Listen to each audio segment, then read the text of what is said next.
Bueno, ¿me confirman por favor si están visualizando la pantalla?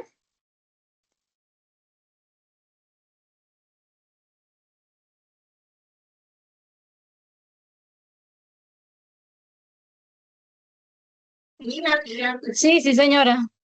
Vale, muchas gracias. Entonces, vamos a desarrollar nuestra sesión en línea del tecnólogo en desarrollo publicitario.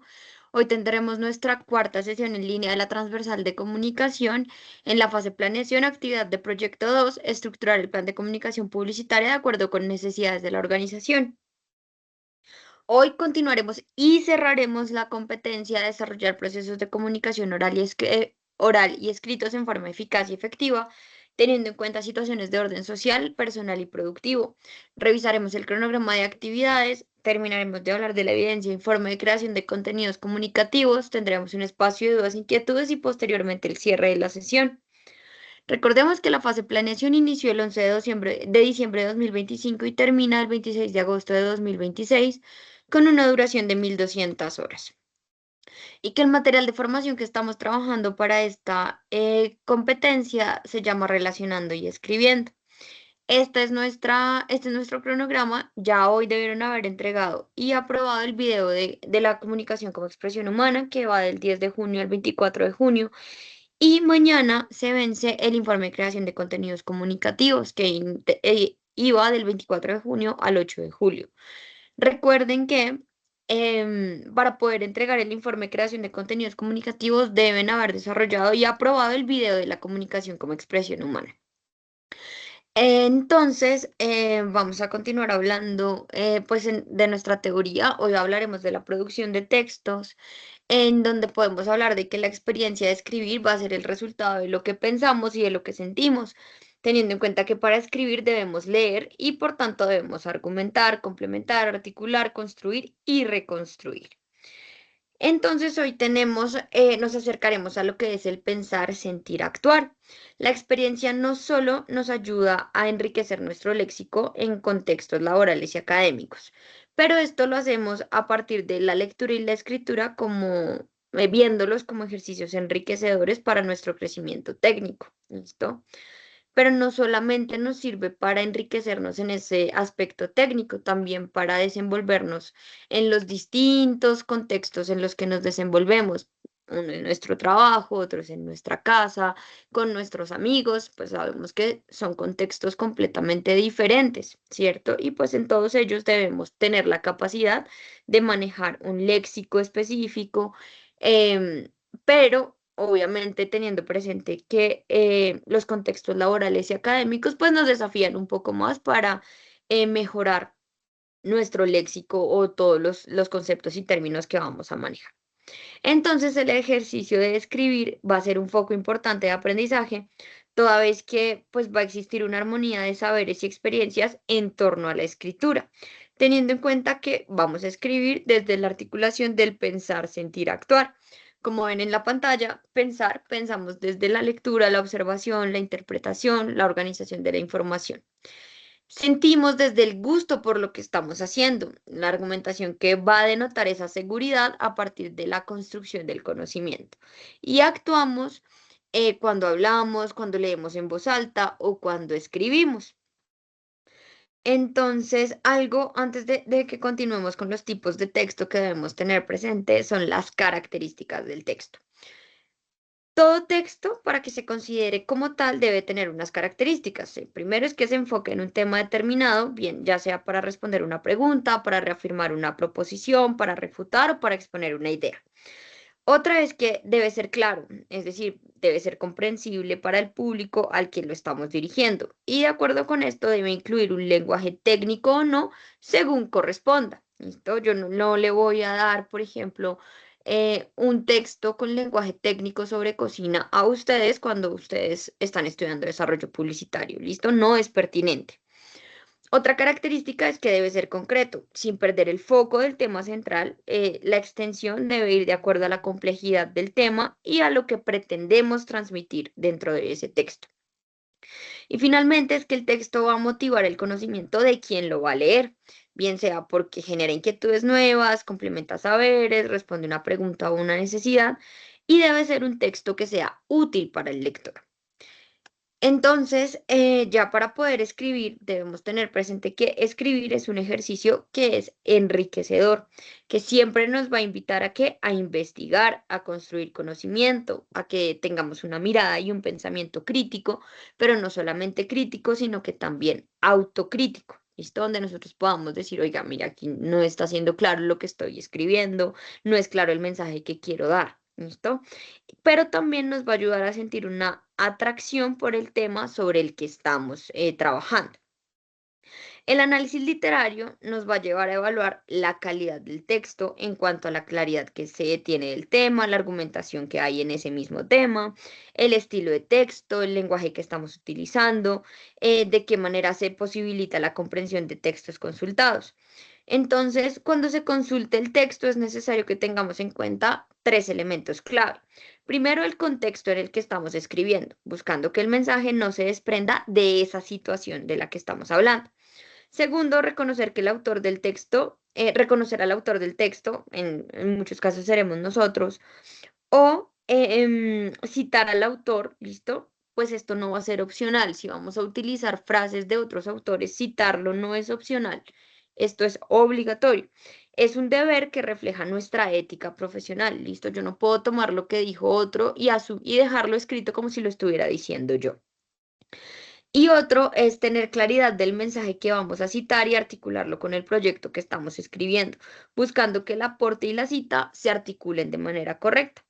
Esto va a aplicar para textos científicos, académicos o libros, pero no aplica para páginas de Internet que sean informales. ¿Por qué? Porque estas pueden tomar diferentes fuentes y su veracidad no va a ser contundente. Entonces, en la pantalla ustedes pueden ver una clasificación que podemos tener en cuenta cuando vamos a escribir. ¿Listo? De los tipos de textos. Tenemos textos científicos o técnicos que se dividen en textos periodísticos informativos, textos periodísticos de opinión y textos periodísticos mixtos. Y tenemos los textos literarios, donde están los textos líricos, los textos narrativos y los textos dramáticos. También tenemos lo que es el párrafo. Esto que es un fragmento de texto en prosa que está constituido por un conjunto de líneas seguidas y se caracteriza porque tiene el punto y aparte al final de la última palabra. Vamos a tener párrafos de numeración que están constituidos por una lista de propiedades que van a describir un mismo objeto. Puede ser también un hecho o una idea y por una fase organizadora, puede ser antes o después del párrafo, que va a indicar al lector la estructura de ese mismo párrafo.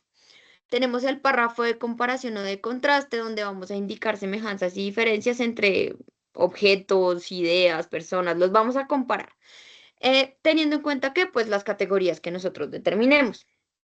Tenemos también el párrafo em, de desarrollo de un concepto donde vamos a tener una idea principal que va a estar enunciada de forma explícita, pero que posteriormente la vamos a reafirmar ejemplificando y argumentando, de manera en la que logremos explicar y detallar esa afirmación principal. Luego tenemos el párrafo de enunciado o solución de un problema, donde se plantea un problema para posteriormente darle una solución.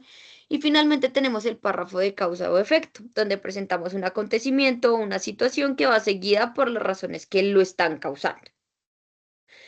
Y tenemos el texto argumentativo, ¿listo? Que se va a componer de una introducción en donde presentamos una premisa inicial, vamos a proponer una información nueva a modo de tesis para que la podamos explicar, validar o demostrar. Luego tenemos el cuerpo que va a estar integrado por datos, propuestas de verdades y creencias, por haber sido adquiridas o por ser evidentes. La información que vamos a aportar aquí supone una aceptación implícita. Y la información que añadimos o que vamos a ir adicionando, acudos debe siempre apoyarse en datos o en otro tipo de argumentos, pero siempre recordemos que deben ser citados. Nosotros no podemos tomar lo que dijo otra persona y hacerlo nuestro. Y finalmente tiene una conclusión en donde podemos recoger, según sea el caso, la información dada y la mostrada dentro del proceso de validación argumentativa.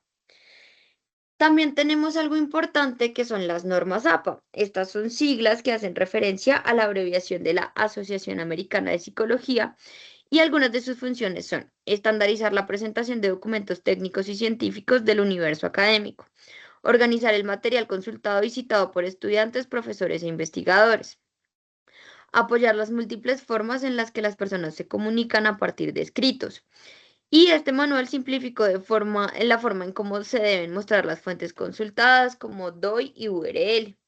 Estas normas APA van a aportar a la unificación y orden en la presentación de un documento, invitando al lector siempre a centrarse en el texto. ¿Listo?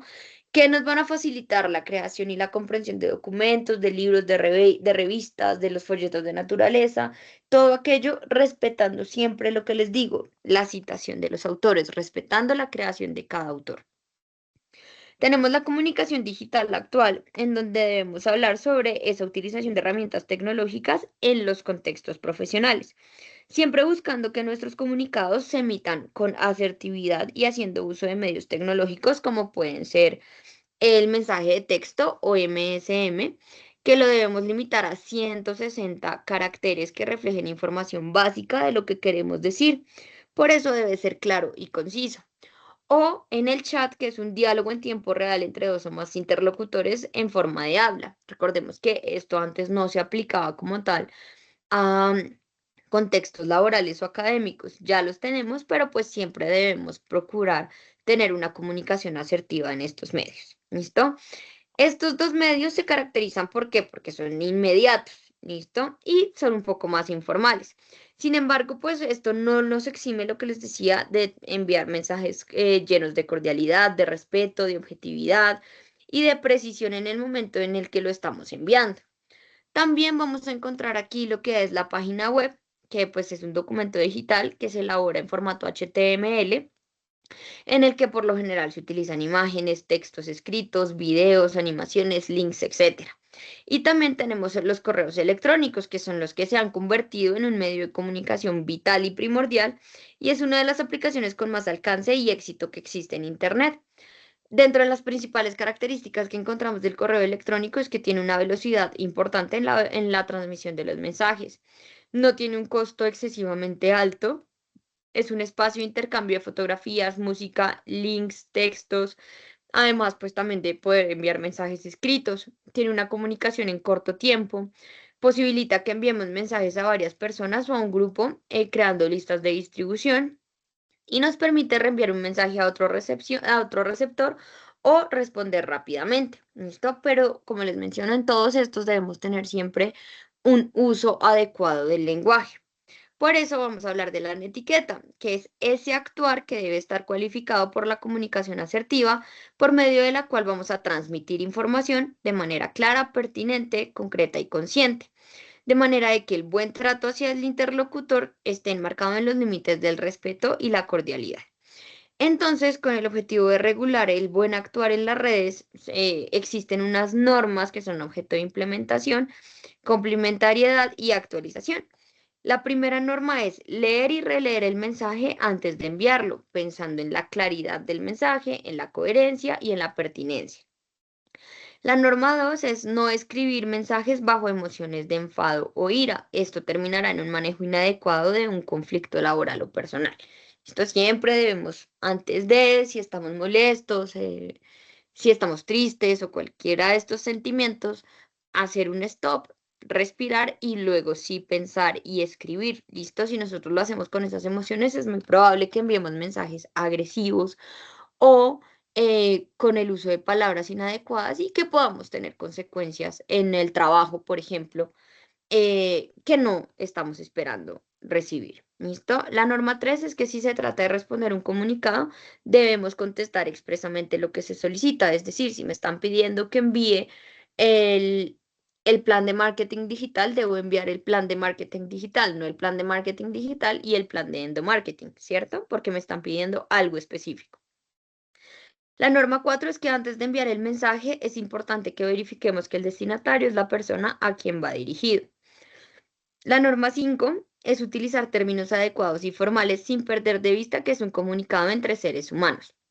Es decir, debemos tener en cuenta las mismas normas de un trato en persona que en un contexto profesional. ¿Listo? Es decir, no debemos parecer máquinas, debe sentirse un poco humano esa comunicación sin pasar a la confianza excesiva donde usemos términos que no van a ir. ¿Listo? Por ejemplo, cuando ustedes me escriben, hola, profe. Eso no está mal, ¿listo? Porque hay respeto, pero se da un trato humano, ¿sí? Entonces, eso es importante que lo tengan presente. La norma 6 es tener presente el tipo de red que vamos a utilizar, procurando ajustarnos a la cantidad de texto requerido con claridad y precisión. La norma 7 es que si vamos a dar uso a una foto como identificador, pues debemos tener presente la formalidad que tengamos en esa foto, en donde el rostro se vea con claridad y podamos recordar que nos van a identificar con esa foto en contextos profesionales. Entonces, si es de mi trabajo, yo lo último que quiero es que me vean en vestido de baño, ¿cierto? Entonces, debemos escoger muy bien esa foto que vamos a tener como identificador. La norma 8 es que si el objeto del mensaje es un reclamo o una queja, debemos hacerlo en los mejores términos, expresando los hechos, los perjuicios que se ocasionaron y por último, hacer una petición amable y respetuosa para que sea solucionada. La norma 9 es que cuando contestemos una petición debe ser en el mismo historial si se trata de un correo electrónico, lo que va a permitir que se le haga un seguimiento al caso. Si es el caso de que no se recibe respuesta del correo enviado, se debe reenviar ese correo haciendo énfasis en esa petición. La norma 10 es que cualquier comunicado exige veracidad y envío de soportes que se estimen pertinentes, evitando caer en supuestos que motiven conflictos innecesarios. La norma 11, en el caso de foros de discusión o comentarios de alguna publicación, es necesario que siempre se mantenga el respeto por la opinión opuesta, lo que significa que debemos inscribir el punto de vista propio, dar aportes a modo de complemento, sin caer en el ataque hacia la otra persona. La norma 12 es que no debemos publicar información personal o familiar de otros y si se estima publicar este tipo de información propia, debe ser objeto de análisis antes de que publiquemos para que después no nos estemos arrepintiendo de haberlo hecho. Y finalmente, la norma 13 nos dice que debemos evitar caer en el humor colectivo, por medio del cual se generan burlas hacia personas que tienen una condición física determinada, fuera de lo que se estima como normal. Aquí es donde la etiqueta debe ser no solo transmitir ese tipo de comunicados partiendo de la dignidad y del respeto por el otro. ¿Listo? Siempre debemos revisar que aunque de forma viral se estén burlando de una persona, es correcto que yo también lo haga. Eso es lo que tienen que revisar siempre antes de hacer una participación o un comentario en la web. Y así llegamos a nuestra guía de aprendizaje. Nuevamente la información, el informe de creación de contenidos comunicativos. ¿Qué deben hacer acá? Y por lo que les decía que deben tener aprobado el video, es porque acá deben retomar la situación problemática que escogieron para el video. ¿Listo? Y deben hacer un ejercicio investigativo para que posteriormente realicen un informe donde tenga encabezado palabras claves, introducción, desarrollo, donde expongan la problemática, presenten argumentos, presenten cuál es su postura y que tenga cohesión y coherencia léxica, perdón. Deben tener conclusiones y bibliografía, que deben entregar un PDF de máximo 3 páginas con letra Arial 11 y espacio sencillo. ¿Listo? Deben aplicar las normas APA incluso para citar las referencias que les pide la guía. ¿Hasta acá tienen alguna duda o inquietud? No, señora. No, profe. Vale. Entonces aquí es importante recordarles que si bien mañana se vence la fecha para el informe, ¿cierto? Yo les estoy dando la oportunidad de entregas tardías, pero solamente hasta el 26 de agosto. Es decir, que después del 26 de agosto ya no van a poder entregar estas evidencias. Como estas son individuales, mi recomendación es que las saquen lo más pronto posible. Ya pues con esto finalizado, ya no tendremos más sesiones de comunicación. La otra semana empezaremos la competencia de investigación. Entonces, mañana estoy disponible de 10 de la mañana a 11 de la mañana para atender cualquier duda o inquietud que les surja. Y en unos minutos ya les dejo la grabación cargada en plataforma. ¿Listo? Bueno, sí, señora. Gracias, profe. Bueno, profe, gracias. Vale, les agradezco mucho a ustedes la asistencia y en 8 días nos volvemos a ver. Sí, señora. Muchísimas gracias. Feliz tarde. Vale, que tengan una buena semana. Chao, chicas. Chao, Bueno, profe. Feliz muchísimas tarde. gracias, doctora. Feliz tarde. Gracias, chao. Chao.